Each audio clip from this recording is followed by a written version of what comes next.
Good morning বৃত্তান্ত, আপনাদের সঙ্গে আমি অনিন্দিতা। চোখ রাখবো আজকের খবরের মর্নিং আপডেটে। আজকের আবহাওয়া কেমন যাবে জেনে নেব। আমাদের সঙ্গে টেলিফোনে রয়েছেন আমাদের প্রতিনিধি, জেনে নিন তার থেকে আজকের আবহাওয়ার রিপোর্ট।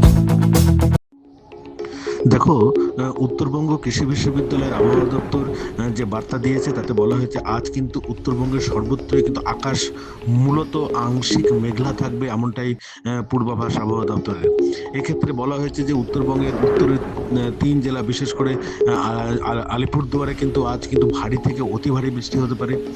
পাশাপাশি কোচবিহারের ক্ষেত্রে কিন্তু মাঝারি বৃষ্টি হতে পারে, জলপাইগুড়ির কোথাও কোথাও মাঝারি বৃষ্টি হতে পারে এবং উত্তর দিনাজপুরের কিন্তু বিক্ষিপ্তভাবে কয়েকটি জায়গায় হালকা বৃষ্টি হতে পারে, এমনটা পূর্বাভাস রয়েছে আবহাওয়া দপ্তরের পক্ষ থেকে, এমনটাই পূর্বাভাস দেওয়া হয়েছে। পাশাপাশি মাঝিহানের আবহাওয়া দপ্তর থেকে বলা হয়েছে আজ দক্ষিণ দিনাজপুর এবং মালদা জেলার ক্ষেত্রে কোথাও কোথাও কিন্তু আকাশ তো মেঘলা থাকবেই, পাশাপাশি দু একটি জায়গায় কিন্তু হালকা বৃষ্টি হতে পারে, পাশাপাশি মাঝারি বৃষ্টির সম্ভাবনাও কিন্তু রয়েছে মালদা জেলার ক্ষেত্রে। দিনের সর্বোচ্চ তাপমাত্রার ক্ষেত্রে বলা হয়েছে সর্বোচ্চ তাপমাত্রা 34 ডিগ্রি সেন্টিগ্রেডের আশেপাশে ঘোরাফেরা করবে, সর্বনিম্ন তাপমাত্রা 32 ডিগ্রি সেন্টিগ্রেডের কাছাকাছি থাকবে, এমনটাই পূর্বাভাস উত্তরবঙ্গ কৃষি বিশ্ববিদ্যালয়ের আবহাওয়া দপ্তরের। জেনে নেব গত 24 ঘন্টার খবরের দুরন্ত আপডেট। উত্তর দিনাজপুরের রায়গঞ্জে গ্রেফতার হলেন রায়গঞ্জ পুরসভার 26 নং ওয়ার্ডের বিদায়ী কাউন্সিলর অভিজিৎ সাহা। দোকানঘর ভাঙচুর, খুনের চেষ্টা, শ্লীলতাহানি ও টাকা লুঠের অভিযোগে বৃহস্পতিবার রাতে তাকে গ্রেফতার করে রায়গঞ্জ থানার পুলিশ। সোমবার আদালতে পেশ করা হলে 10 দিনের পুলিশি হেফাজতের আবেদন জানায় পুলিশ। তবে উভয় পক্ষের বক্তব্য শুনে আদালত 1 দিনের পুলিশি হেফাজতের নির্দেশ দেয়। অভিযুক্ত আইনজীবীর দাবি ঘটনাটি রাজনৈতিক ষড়যন্ত্র। অন্যদিকে অভিযোগকারিনী আদালতে উপস্থিত থেকে নিজের অভিযোগের পক্ষে বক্তব্য জানান। উত্তর দিনাজপুর জেলার ইসলামপুরে বিজেপির উদ্যোগে অনুষ্ঠিত হলো ধন্যবাদ জ্ঞাপন বিজয় র্যালি। নির্বাচনী ফলাফলের সাফল্যের পর সাধারণ মানুষের প্রতি কৃতজ্ঞতা জানাতেই এই র্যালির আয়োজন করা হয় বলে দলীয় সূত্রে জানা গিয়েছে। র্যালিকে কেন্দ্র করে শহরের বিভিন্ন এলাকায় উৎসবের আবহ তৈরি হয়। এদিন র্যালি শেষে সাধারণ বাসিন্দাদের জন্য মাছ ভাতের আয়োজন করা হয়। বহু মানুষ সেই ভোজে অংশ নেন। দলীয় কর্মী সমর্থকদের পাশাপাশি স্থানীয় বাসিন্দাদের উপস্থিতিতে গোটা অনুষ্ঠান ঘিরে ব্যাপক উৎসাহ লক্ষ্য করা যায়। হেমতাবাদের বিষ্ণুপুর গ্রাম পঞ্চায়েতের বিভিন্ন এলাকার কাজ খতিয়ে দেখতে পরিদর্শনে বিডিও বিশ্বজিৎ দত্ত। শুক্রবার হেমতাবাদ ব্লকের বিষ্ণুপুর গ্রাম পঞ্চায়েতের অধীনে তৈরি হওয়া রাস্তা, ড্রেন সহ বিভিন্ন স্কিমের কাজ খতিয়ে দেখতে পরিদর্শনে যান বিডিও। বেশ কিছু স্কিম, যেগুলো কিছু কমপ্লিট হয়ে গেছে, কিছু চালু আছে, তার কাজের কোয়ালিটি নিয়ে অনেক অভিযোগ আসে।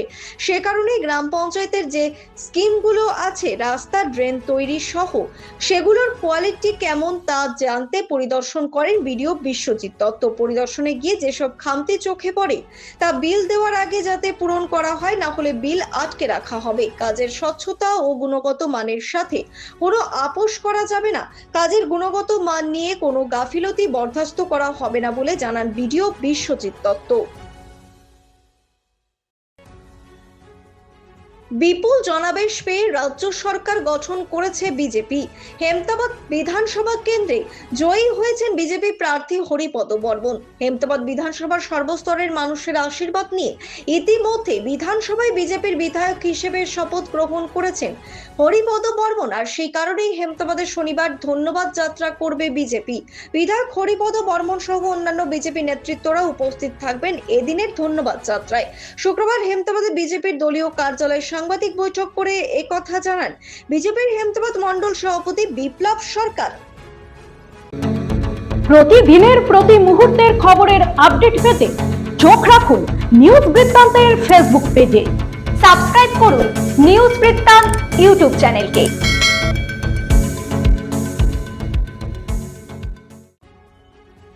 প্রতি বছরের মতো এবছরও রায়গঞ্জের সুভাষগঞ্জ পালপাড়ায় অনুষ্ঠিত হলো কালবৈশাখী চড়ক পুজো ও মেলা। এদিন সকাল থেকে স্থানীয় লঙ্কা মাঠে কালবৈশাখী চড়ক পুজো উপলক্ষে হাজরা খেলা অনুষ্ঠিত হয়। বিভিন্ন দেবদেবীর সাজে অস্ত্র হাতে নিয়ে খেলা দেখাতে থাকে হাজরার দল। রাত 8টায় চড়ক ঘোরানোর মধ্য দিয়ে এবছরের চড়ক উৎসবের সমাপ্তি ঘটে। রায়গঞ্জের দেবীনগর বাজারে পুলিশের উদ্যোগে অনুষ্ঠিত হলো সাইবার সচেতনতা শিবির। শুক্রবার সন্ধ্যায় আয়োজিত এই কর্মসূচিতে উপস্থিত ছিলেন এএসআই দীপঙ্কর রায়, সাব ইন্সপেক্টর শিশির সাহা সহ স্থানীয় বাসিন্দারা।